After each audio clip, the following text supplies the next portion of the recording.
they usually can find us if you have to find a faculty member anyway. So it's the right place to go. And for everything else that really matters, of course, Lisa will solve it.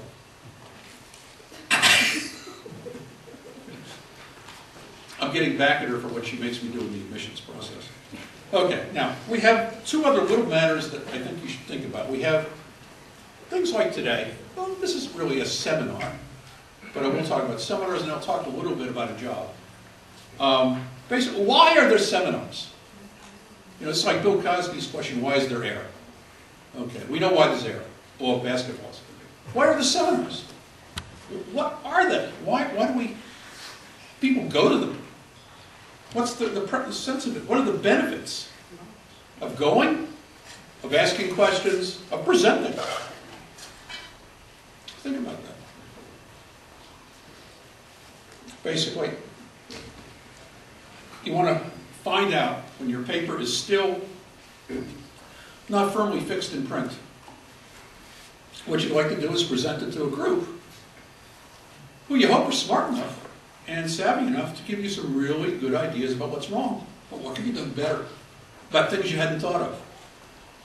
More eyes on the problem. Parallel distributed processes. That's what you can get out of presenting, because you can only see it from your own mind, your own viewpoint. And that's narrow. It's very specific. Why would you want to go to a seminar? As a bourgeoising is going to tell you you should. We know that. You always should. But what can you possibly get out of it? Well, if you can show one of your faculty members who's presenting is wrong, we will remember that. And that's probably how I graduated in 3 years, graduate school. One of the first seminars when I started out as a first-year student, one of the faculty was presenting, and I did not have a great deal of respect for this gentleman. He almost crashed into the bus that I was in about 2 years later.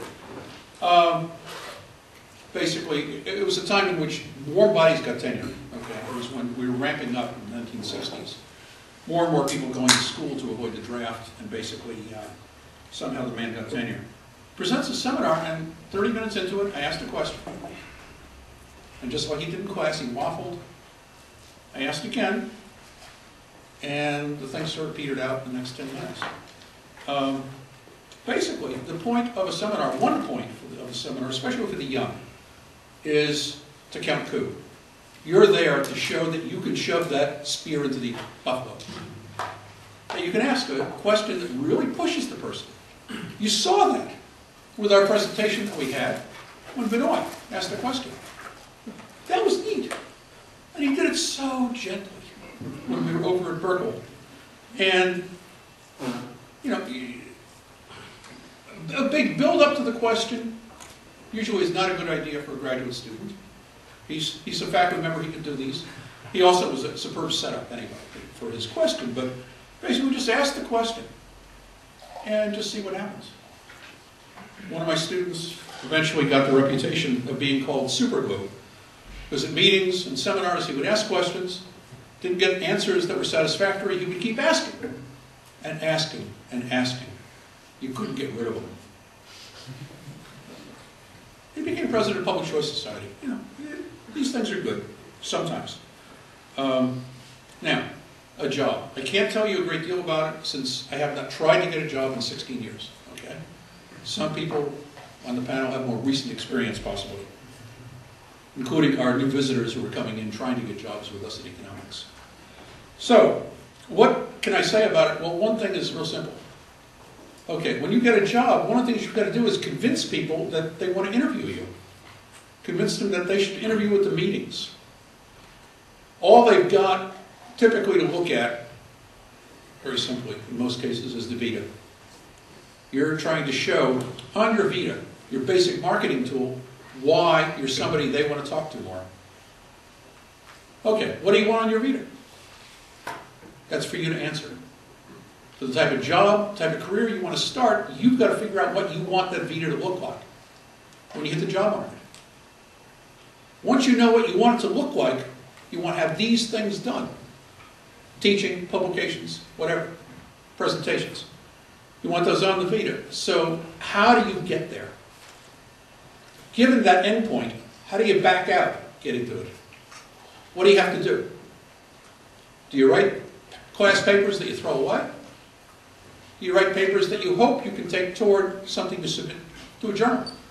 Well, you're a student, distinguishing yourself from other people hitting the job market, whether you're in economics or politics. Go to meetings for presentations. You've got to have something to present. You've got to do that in advance, etc. So trying to figure out what you want to look like at the end, you back out from that and what you need to do to get there, and you figure out when you need to start on that process, which of course is as early as possible. But nail down what you want to look like at that point. Your ideas may change, but if you start a process, you basically have a better chance of getting to an endpoint that you like when you're done. Thanks.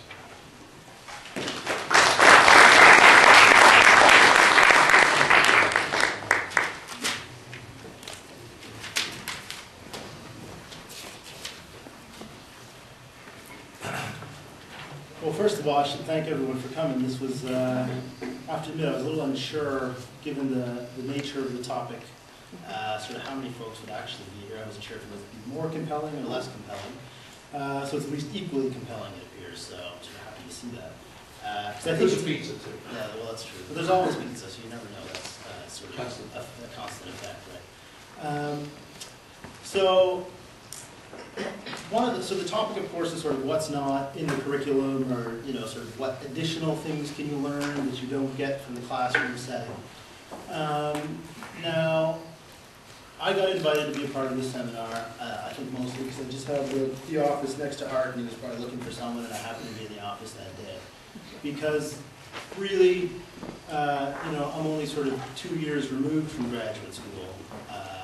So, there's an old saying, you can't be both young and wise, and so I guess, at least relative to my colleagues here, I'm young. What does that imply? Young and dumb? That's exactly it. So I feel like I can't really offer the same sort of tidbits of wisdom that Professor Borcherding and Professor Denzo can offer. So what you're going to get, right? So why don't you just get up and leave right now?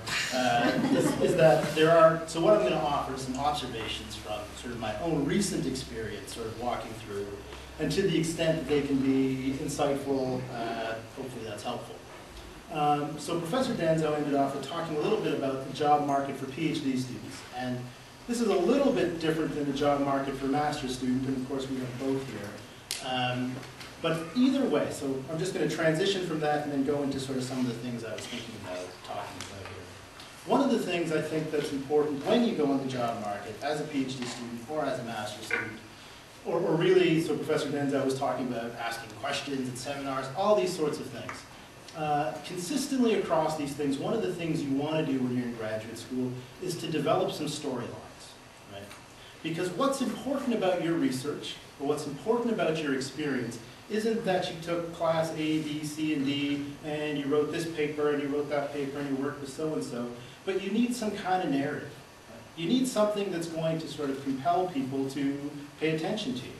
Now, I sort of, in some ways, so a lot of people in graduate school meet their spouses at graduate school. And it's nice whenever you can meet your spouse or significant other. There's a certain disadvantage to meeting your spouse at graduate school, and that is that they likely are already interested in sort of the stuff you're working on. And so when you talk to them about your job talk, they say, oh, that's really interesting, and so you feel like you're already on the right track. My wife is in no way interested in anything that I do, not even remotely. So one of the advantages to having married my wife is that if I can get her even remotely interested in what I'm about to do, I know I have a good storyline. And this is sort of what I would encourage you all to do as you work on your papers, as you work on your dissertation topics, when you're thinking about going to interview at a city or a local government, whatever it is you're about to do, find someone who's not even remotely